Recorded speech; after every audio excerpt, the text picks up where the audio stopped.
So hello guys, आज मैं बात करने वाला हूँ एक न्यू मूवी के रिव्यू के बारे में जिसका नाम होने वाला है कालीधर लापता।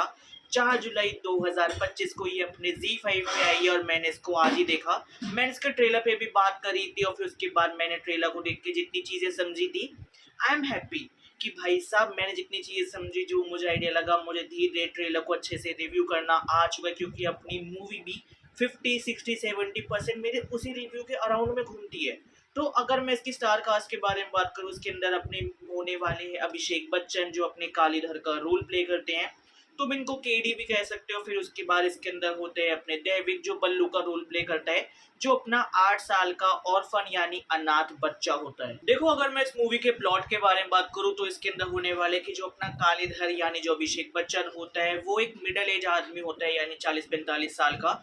बट ऑलरेडी वो अपनी लाइफ में इतना कुछ झेल चुका है, इतना कुछ देख चुका है, जिसकी वजह से उसका मेमोरी लॉस हो चुका है कि वो टाइम टू टाइम अपनी चीज़ें भूल जाएगा। मैं कहाँ हूँ, मेरा नाम क्या है, ये लोग कौन है, मुझे कहाँ जाना था। तो जिस वजह से उसके घर वाले बहुत ज़्यादा परेशान होते हैं और वो कहते हैं ना पबजी का रूल भी इस चीज़ को कहता है कि तुम अगर मर गए तो सबसे पहले तुम्हारे कार्ड को तुम्हारे बाकी टीममेट्स ही लूटेंगे। तो यहाँ पे भी यही होता है कि जो अपने कालीधर का बाकी का परिवार है वो इसको अब एक बोझ की तरह ले रहा है कि यार ये बुढ़ा आदमी है, हमें ये क्यों ही चाहिए। और कहीं ना कहीं जब उनके घर में एक ऐसे त्योहार होता है तो जब वो उनकी जो पूरी फैमिली होती है कालीधर की वो बात कर दी होती है, इस बुड्ढे का हमें कुछ करना पड़ेगा। हम सोच रहे हैं इसको कहीं पे बाहर अनाथ आश्रम में छोड़ देते हैं, इसको अपने वृद्ध आश्रम में छोड़ देते हैं, कम से कम हमारी जान तो छूटेगा और हम अच्छे से जी पाएंगे।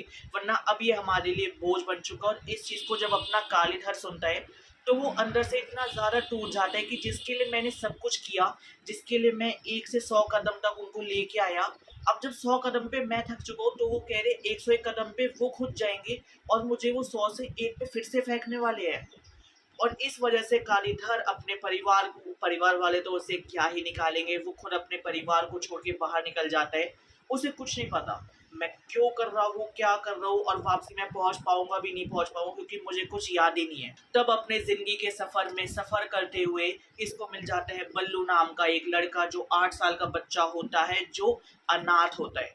और इन दोनों की कहानी कहीं ना कहीं एक जैसी होती है कि इधर ये अपना बल्लू है, इसके पास माँ बाप नहीं है, इधर अपना कालीधर है, इसके पास माँ बाप नहीं है।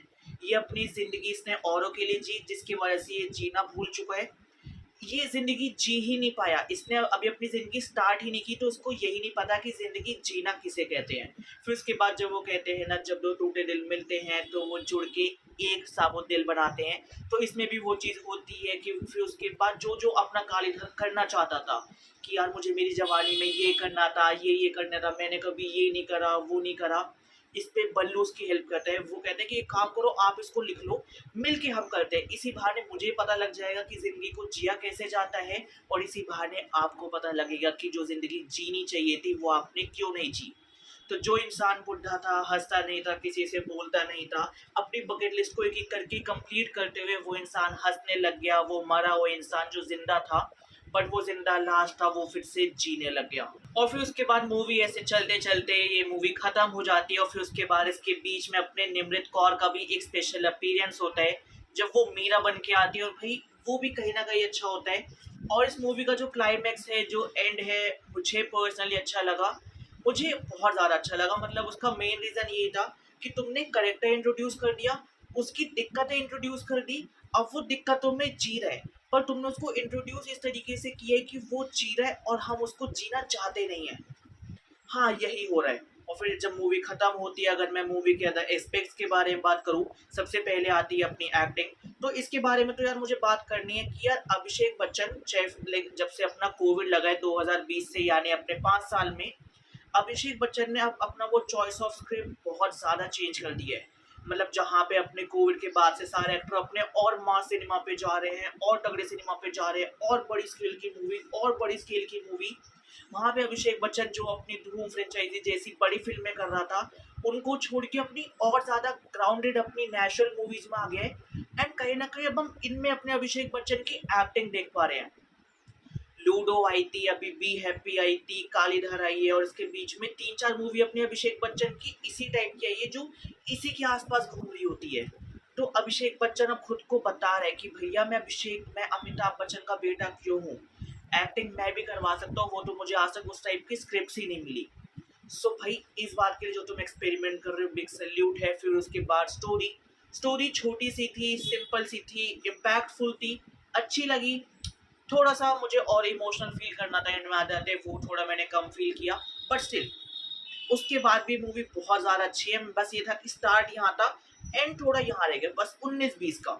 फिर उसके बाद डायरेक्टर, डीओपी, एडिटर, मैं कहूँगा कि ये देखो इन मूवीज में ना मेरा ऐसा पर्सनली मानना है कि डायरेक्टर और डीओपी का इतना काम नहीं होता, उनको सिर्फ अपने शॉट्स लेने हैं। और मैं पर्सनली जो मैं करता हूँ प्रेफर कि इस टाइप में ना मुझे एक्टर्स की एक्टिंग देखनी होती है, कि तुम अपने 2-2, 4-4, 10-10 मिनट के एक लॉन्ग शॉट्स रखो, एक सिंगल कैमरे के फ्रेम में रखो, ताकि दिखे तो कि भाई एक्टर उस करेक्टर को जी पा रहे या नहीं जी पा रहा। और जो तुमने अपने करेक्टर डेवलपमेंट करवाई उसके लिए भी भैया एक स्टार और मिलता है। तो overall it's a fine and good movie, और ये मूवी अपनी return and directed by Madhumita ma'am है।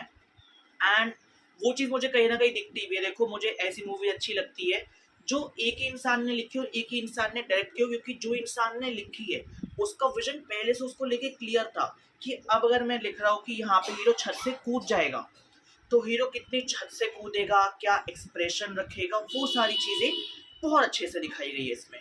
तो गाइस ये था मेरा इस पे रिव्यू, और अगर तुम्हें रिव्यू अच्छा लगा तो इस वीडियो पे लाइक कर दो, इस वीडियो पे कमेंट कर दो, इस वीडियो पे शेयर कर दो। बाकी तुम बताओ तुम्हारा अब इसके बारे में क्या कहना है। नहीं देखी तो जाके देखो, Z5 पे है, देखी तो बताओ कैसी लगी, और फिर उसके बाद देख ली बट तुम्हें इतना कुछ फील नहीं हुआ, वो भी कमेंट से बताओ। और अगर देख ली मुझे कम फील हुआ, तुम्हें ज़्यादा फील हुआ, तो मेरी गलती बताओ। बाकी जल्द मिलते हैं नई वीडियो के साथ।